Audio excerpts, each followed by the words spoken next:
Hello, everyone. I'm so sorry. It's been 3 weeks. Can you believe it? I wish I could say I've been on holiday, but I haven't. I have been doing things, and it just so happened everything involved working on a Tuesday morning. So it's been a long time. Um, I hope you're still with me. So let's start with everybody say hello in the comments and where are you watching from. Feel like we have to get to know each other again. So here we go. Josh, good morning, my friend. How are you doing? It's good to have you with me watching the show, and I hope wherever you are. Hello, James. How are you, sir? Hello, Iraq. Good morning, sir. Where are you watching from?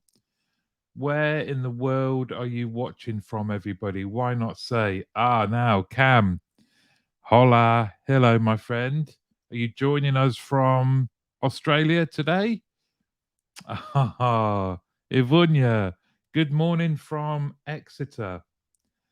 Good morning, Phil, my friend. Sunny Suffolk. And Iraq, you are watching from Cameroon. Wow, I think you are our first ever viewer from Cameroon. My son is off to Africa in September.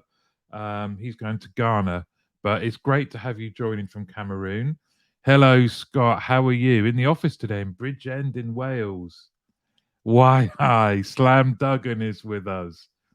And my good friend Joe from Sabio. And I have to thank Sabio. As you can see, they are the partner for today. They allow me to bring this to you. Good morning, Martin and team. Currently traveling to our Manchester office today on the train, enjoying the sights. Hope you're all well. When you say team, Joe, it's Hugo. Watching from a sun lounger in the Algarve. Oh, Josh, stop it. And Cam is in Melbourne. Well, what an eclectic mix we have today, everybody. Um, you are more than welcome. So it is great to be back. It feels like it's been a long time, doesn't it? But there's been a lot going on, hasn't there? A hell of a lot. And I want to start with let's go with today's question, shall we?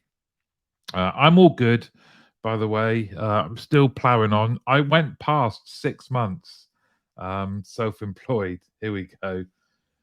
Craig's here. Look, morning all from a slightly damp Brizzle. Now, that isn't a cake, anyone, or a part of Craig's body. It is, of course, Bristol. Um, the wonderful, wonderful Bristol and the wonderful Craig. Yeah, you're right, Eva. Hugo is on the team. He is. He's not with me at the moment. He's probably chewing my trainers somewhere in protest, but I'm not constantly walking him. He went out 5 times yesterday. Can you believe? Right. So yeah, I've gone past 6 months being self-employed. Um, it's still terrifying and equally terrifying and equally brilliant. So read into that what you will. What I've got for you today is a lovely show. Now Blair's here as well. Hello, Blair from sunny Glasgow. I was up in your neck of the woods recently. Loved it, and it was sunny then as well. So it's great to have you here with us all. Let's start with the first question. Now, as you know, I run a team leader community. More on that later. But one of the questions that came up, or one of the points that was raised in the community, was this: should social media channels be used for customer service queries? So, how this came about is someone in the community asked a question, reaching out and saying, can I speak to someone who manages customer service queries through their social media channels? And a good friend of this show, Dan Cohen from Nespresso, had been on a best practice visit where he met with ASOS, and their view was that they no longer use social media channels for customer service queries. And I wondered what everybody thought about that. Now, you may not have any actual I don't have any experience in managing social media channels for customer service queries, but I'm a customer and we're all customers, right? So, would you contact a company via social media to in order to get something done for yourself? This is the question of the day. Should social media channels be used for customer service queries? What do you think? Is this an effective way of us interacting with people out in the world, our customers? Or are the more traditional channels, phone, voice? Here we go. Phil, straight in. And Phil knows his stuff, everybody. Award winner as well. So in the time we've had this break, I met Phil and his award winning team very quickly at the UK National Awards. So congrats, Phil. I'm not sure you get any choice. What do your customers want? They'll message unsolicited, so your option is to ignore them or signpost. Neither are a great service journey. Very true. Very true. If you have a social media channel, you kind of have to engage, is what you're saying, Phil, isn't it? And that's very true. I'm not sure if Dan is joining us today because I'd love to ask him some questions. But what does everyone else think? What are you all doing out there? Eva, who has the brain the size of a planet. So I personally would not, but I know that many younger customers, late teens, early 20s, do so. Very true. Very true. And some actually encourage it. Some of the younger brands encourage the interaction to take place through Instagram, through Twitter, and now, of course, through Threads. Is anybody on Threads? The new Twitter equivalent introduced by Meta. I think the customer decides the best contact style for them. It's important to ensure that it doesn't become what is right for cost versus what is right for customer, says Blair. And very true. I think if predominantly you are basing your decisions on your customer contact from a predominantly from a cost point of view, then you are potentially in trouble. So I agree. It's important to ensure it doesn't become what is right for cost versus what is right for the customer. Have you ever yourselves contacted a company through a social media channel? I'll often see, I don't know why, but British Airways springs to mind that people are often contacting them through their social media channel. I've only ever had a good experience through them, actually. So I can't comment on that, but I do wonder if it feels like it's a channel of last resort for a lot of people. Eva says, I think if your target customer audience is the younger population, you as a business need to be aware of this and consider tailoring your communication channels modes, accordingly. Very true, Eva. Phil, I think you've hit the nail on the head. I think it depends on the customer. Wherever they spend more time is where they'll choose to connect with a brand.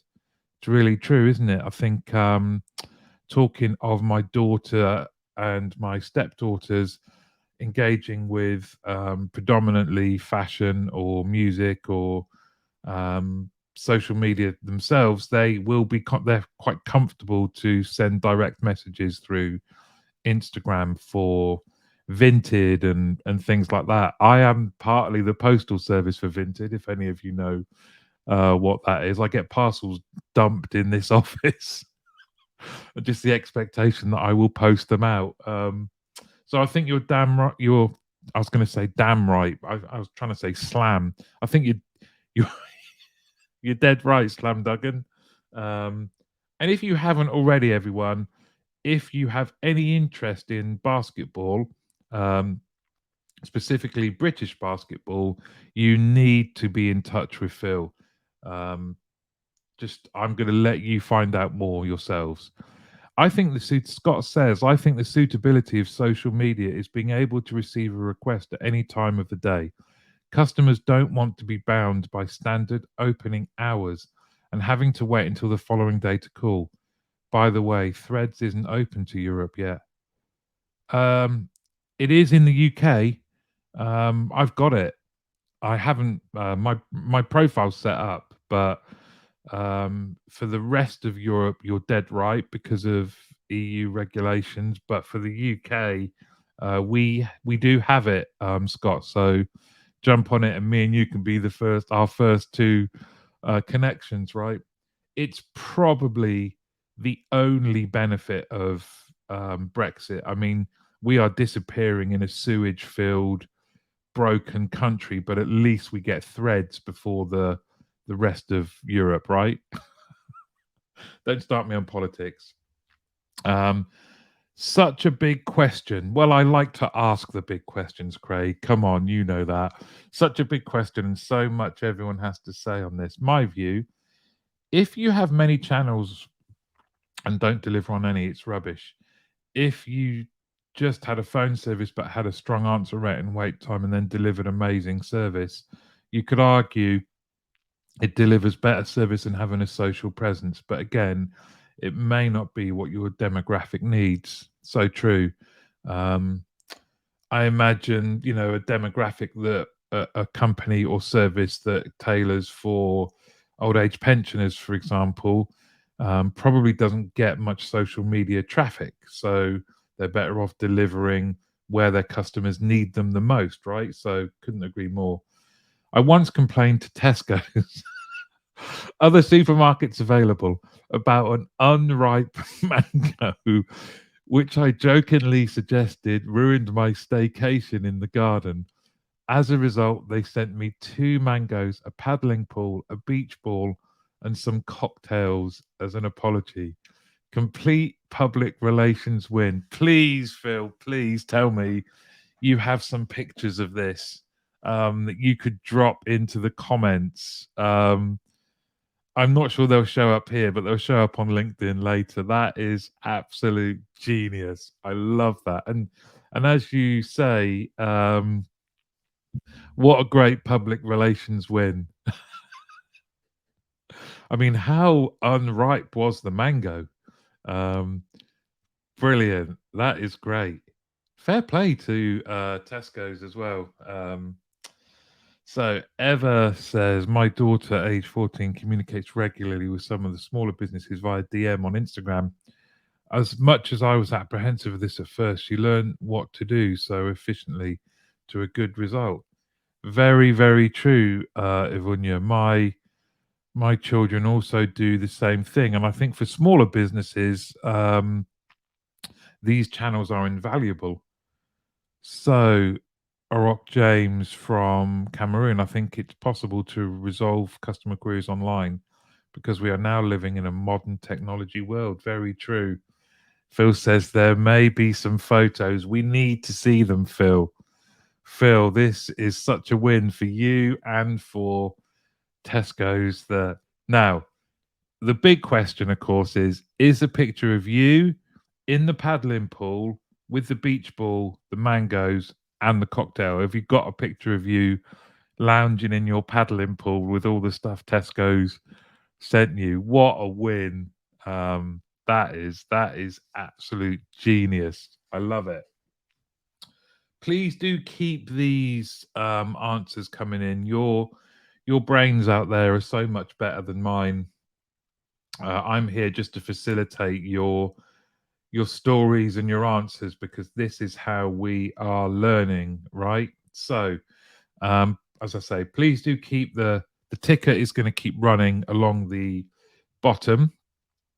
But now, I want to talk to you about something I spoke about on a video a few weeks ago.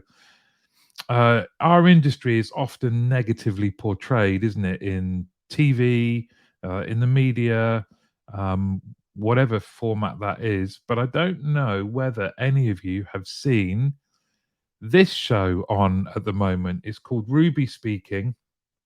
It's a comedy, and Craig, you'll be pleased to know it's set in Bristol. And the main character there, you can see her front and center, is Ruby.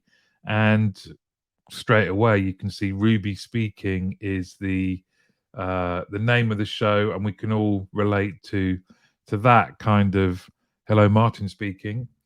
Round Ruby, you've got all of the other characters in there, including this guy with a tash um, near the top left is the team leader. And I just want to say, if you haven't checked it out already, it's actually a really nice show. It's funny. Um, you can relate to a lot of things that the characters do, and I'm very pleased to say I've been in touch with the lady that wrote the show, and she's written loads of stuff for TV. And we're just arranging for her to come on Get Out of Rap and talk about the show. So keep an eye out for that. Um, check out the show. It's available on ITVX on their app. All of the episodes, and it is it's really good. At one point, Ruby, any customer she speaks to, turns up as a character in front of her in the contact center. So, um, and I really like the team leader. He has Ruby's best interests at heart and is always looking out for her. Um, hello, Dennis, mate. Are they in Aztec West like the rest of the call centers in Bristol? It doesn't say, but you should check it out. Maybe it'll look like Aztec West. Um, right, Ivunya. Wow. Related to my previous observation, she provided a very constructive feedback to the founder of one of her favorite food brands, Plain Based, on deterioration of one of the products. She provided detailed insight what the product used to be like, what has changed now. Not only were they very happy with her feedback, provided insight how this is helpful and will be taken on board, but within 3 days she received a full pack of plant-based goodies as a thank you. Wow. Again, really the power. Maybe brands pay more attention to their social media channels. An interesting post from Steve Bartlett here on LinkedIn yesterday, where he explained how working in a contact center, then referred to as a call center, was possibly the most beneficial job in his life. Yeah, I've been conducting a bit of a campaign to try and get Stephen Bartlett on Get Out of Rap. He spoke on the BBC. He spoke a number of years ago about how when he was doing outbound sales, it prepared him for life as a CEO. And those types of role models are really, really important. This type of show that I'm highlighting now is really important. Anything that kind of changes the narrative, from my point of view, around what contact centers are like has to be a benefit, right? So, please do check out Ruby Speaking, see what you think. And also, I will let you know when I will get the writer of this. Abby Wilson is her name, and she will be coming on Get Out of Rap, which I'm very, very excited about. So, now then, this is something that I'm very pleased to show you. I know you love my videos, especially Phil, uh, with your marketing head on, yeah. I want your opinion on. I've pushed the boat out a little bit. As a self-employed person, I don't have any money, it seems, at the moment. But good news is there are some, if you too want to support me like my lovely friends at Sabio do, there are a couple of slots now available. So I've made a little video. I want you to check this out. What do you think? Here we go.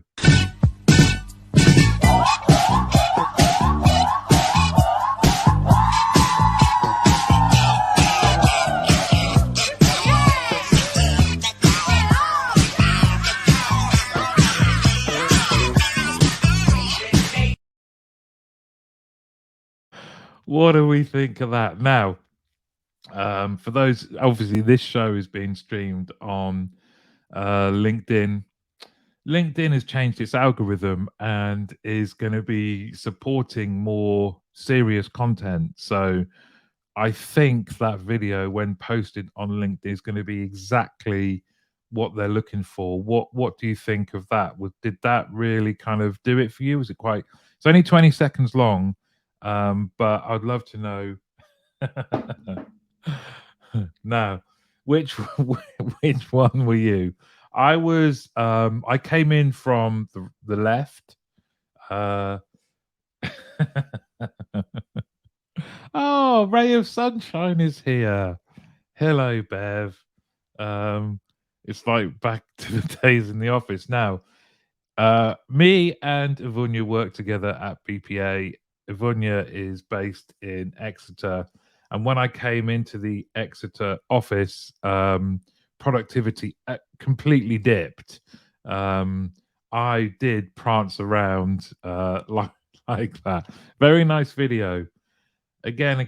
Okay, because it is worth another show. Are you ready? Hold on. I love jazz. Well, uh, good. Um, then you will appreciate another view of this. Ready, steady, go.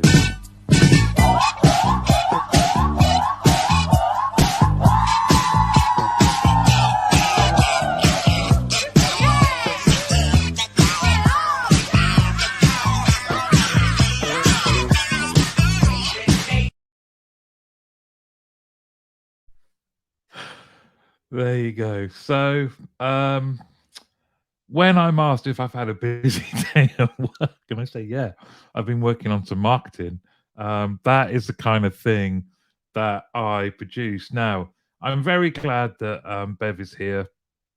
Bev is a stalwart of the team leader community I set up the end of February. I know Craig and the guys from Red Recruitment are in it. Uh,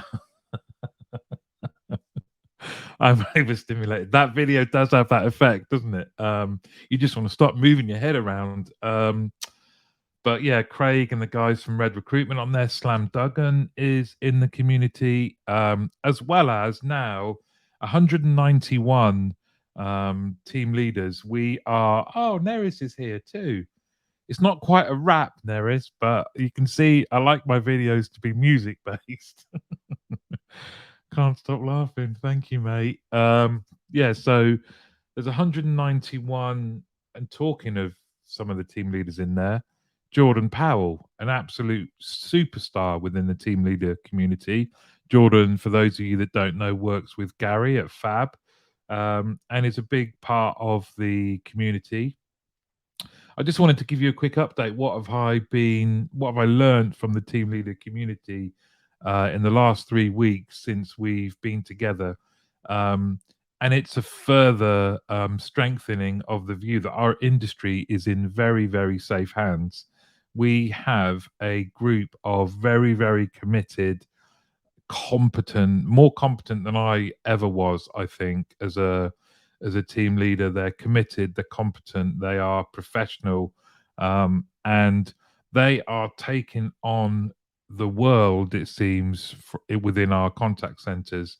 It's not just managing their teams and their commitment to them and making their lives better, but it is completing projects, doing quality, doing WFM, absolutely everything you can think of. We are ladening these team leaders down with a hell of a lot of responsibility. And within the community, predominantly, some of the questions are around things like, how do I have difficult conversations? How can I get the best engagement out of my teams? And I think those types of questions point to the fact that they're a very committed group of people wanting to do the best by their teams. So, if you in any way interact with team leaders, find out how you can help them, find out what they need from you if you're a senior leader, because often they'll be too busy to ask. And of course, I'm going to say, get them into the community. We're growing, we're learning from each other, and every week we are adding new content. Well, I'm adding new content every single day, but we're learning so much more, and we're helping each other.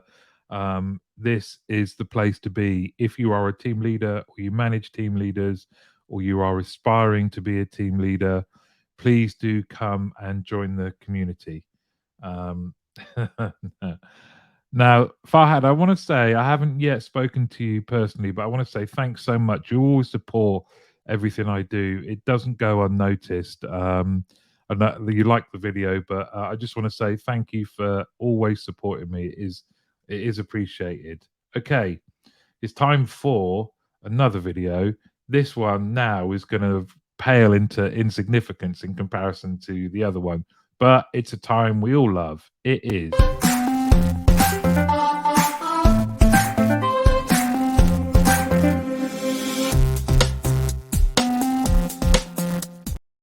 Now, 3 weeks ago, we were into Contact Babel. We are up around page 340. It's time for the read along. And I left with a bit of a cliffhanger, actually. We had one more section of cloud based. So let's deal with that now. For those of you that haven't seen this before, I am plowing through with you the Contact Center Babel Decision Makers Guide, UK based for 2022. Was it 2022/23? And this is the most comprehensive study of contact centers and the people that make decisions in them in our industry. It's out every year. It's a great document, but I haven't ever always gone all the way through it, which I am doing now with you. So, one more section on cloud based. Have cloud based solutions made any difference to your contact center? So, you can see cheaper cost of ownership on the left. 19% strongly agree, 42% agree, and then we have some neutral and disagree. I disagree with that. Now, more powerful extended functionality has the highest level of agreement, which kind of makes sense, doesn't it? You've got a cloud-based solution, it's given you more powerful extended functionality. And easier to make changes to the system, coming in just behind that. Predominantly agree. I do like that 2% strongly disagreed. There's that 2% are having some problems with their cloud-based solution, obviously. Now, we're moving into a section where I was very interested in this. I cut my teeth in this world, and that is the world of outbound. How relevant is it today still in our industry? Well, let's have a look. So, what outbound activity is taking place in the contact center industry right now? You will see by far the largest percentage is callbacks. So, we are making outbound calls to customers about an ongoing issue. That accounts for 30% of the outbound activity that is out there, followed up by sales calls to existing customers, so renewals, cross sell, etc. That is 19% of our outbound activity are sales calls to existing customers. 14%, then the gray area, is proactive customer service. So notification of a delay, to a delivery, notification of a problem, where a company is going on the front foot, contacting somebody and saying, here is something that is affecting your interaction with our service or product or order. And you can see 14%, quite a high percentage there. Debt collection, an area where I worked, again, has a negative view. My own personal experiences of this is we were contacting people with solutions. We had a range of solutions that we could offer people. We just needed to make contact. They were avoiding contact because they thought we were going to be punitive, when in fact we had solutions. Maybe there's a way of being more upfront with solutions. I don't know. It all seemed a bit strange. But so debt collection accounts for 13% of activity. Callbacks. Callbacks requested by customers in telephony queue or from the website, 11%. So that's a customer saying, using another channel or medium to say, please call me back, as opposed to a callback about an ongoing issue. When you think about that one, the 30% one, actually, It's because I guess there's been a failure of some sort or something hasn't worked. It's a big percentage, isn't it? Okay, then this surprised me. Only 7% of outbound activity are sales calls to potentially new customers. Um, does this mean this is wonder what this will look like next year? It's interesting, isn't it? Customer satisfaction surveys 2%, and then other is 4%. So an interesting view of outbound activity. I would love to get your thoughts on that. What do you think? Is this something that you are involved in? Is this something that you have an opinion on? Outbound activity, what would have been good, and I'm sure I can find it by looking at previous reports, is the extent to which this circle would have changed. But how much outbound activity is actually taking place out there? Should we have a look? Because proportion of businesses using outbound calling. And I wonder if this is a surprise because, on average, across all of those vertical markets, outbound calling is taking place in 83% or 83% of businesses in those vertical Martins in those vertical markets are using outbound calling. A very, very high percentage. I was surprised to see it being that high. And you can see utilities, technology, media, and telecoms and services. 93% of those businesses are using outbound calling. The average is 83%. And it starts at 93, goes all the way down to 61% in housing. Um, so a lot are using it, which is good to see if you're involved in outbound. Um, what proportion, though, of calls are outbound? And you can see that is lower, and I guess that is expected, right? So, still nearly a third in technology, media, and telecom. So, 28% of their calls are outbound in TMT, 25% in manufacturing, 23% in insurance. Quite surprisingly, transport and travel only 8% the other end of the scale. And on average, in our industry or across those vertical markets, um, only 17.6% of calls are outbound. So Bev has a point here. Callbacks regarding an ongoing issue could still equal debt collection. Very true. So is that part of the pie higher? Is this part of the pie higher? So there could be some crossover here, right? From debt collection to callbacks about an ongoing issue. One could be related to the other. Very true, Bev. So where was I? Yes. Now then, who uses a dialer? So use of an automated dialer by vertical market. Um, on average, 20% use it now. They've got no plans to replace, upgrade. Uh, and then you can see, though, in the red, 57% don't use it, no plans to implement, so that their outbound activity is being done manually in 57% of the time. In the public sector,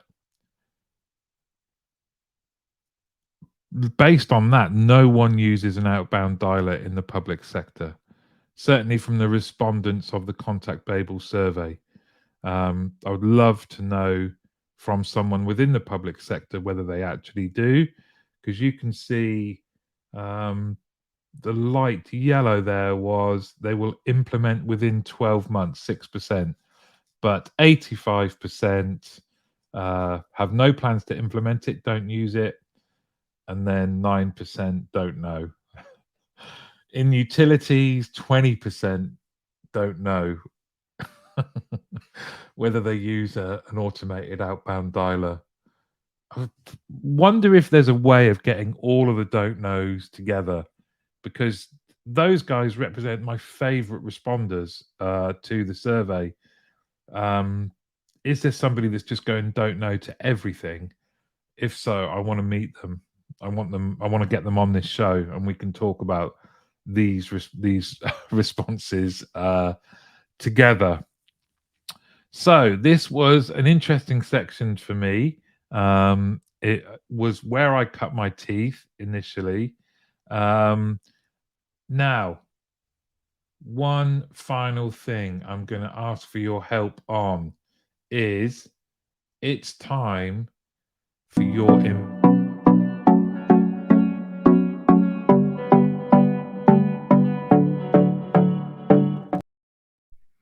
So, you know the score by now, or if you don't, please just go to menti.com and enter the code 86326060. If you are watching this recorded, I will keep this open for a day, or you can use the QR code if you hold your camera up to the screen. Mm, Sorry about that. Hopefully, you will go and see. I would love to get your opinion. This is where we can interact together. I would like to get your opinion on this question here.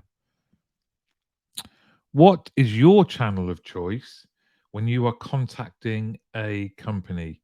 If you could choose, what do you do? And I know that there's a load of different caveats here, but what is your channel of choice when you are contacting a company? Do you prefer to phone? Do you prefer to live chat? Do you prefer to email? Oh, straight away. Self-serve is coming up as a early runner. This is where I am now like a race commentator. So equal pegging now with email, the trailing behind in fourth place, in danger of being left behind.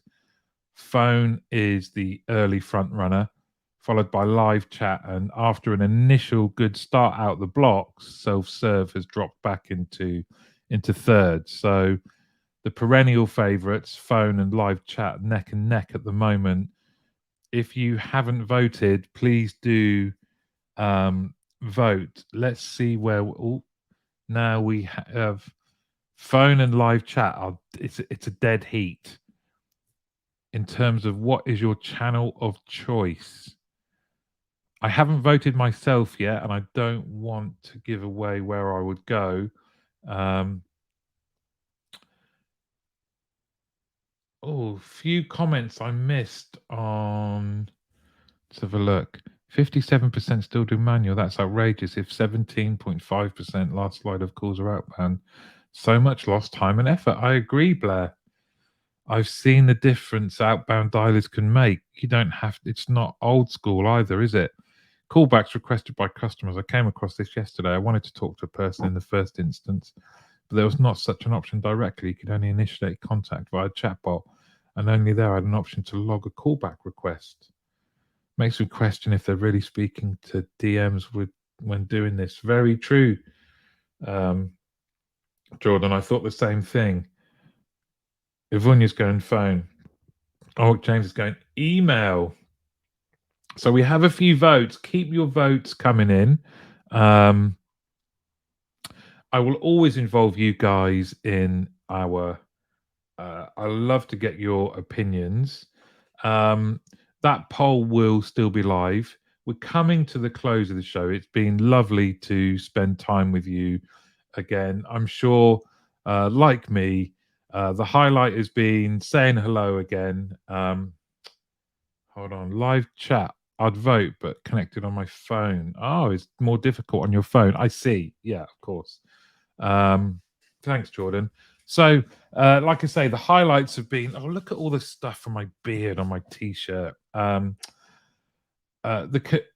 The positive for me has been to say hello to you all again. It's been 3 weeks. It's been too long, and of course the video. um, shall I show it again is the question, or shall I go to our usual play out video? Now, don't worry, everybody. Normal service is now resumed.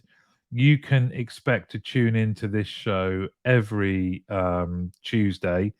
It gives me the opportunity in a very infantile way to say, see you next Tuesday. Ivunya, thank you very much. Hugo is already out there wagging his tail.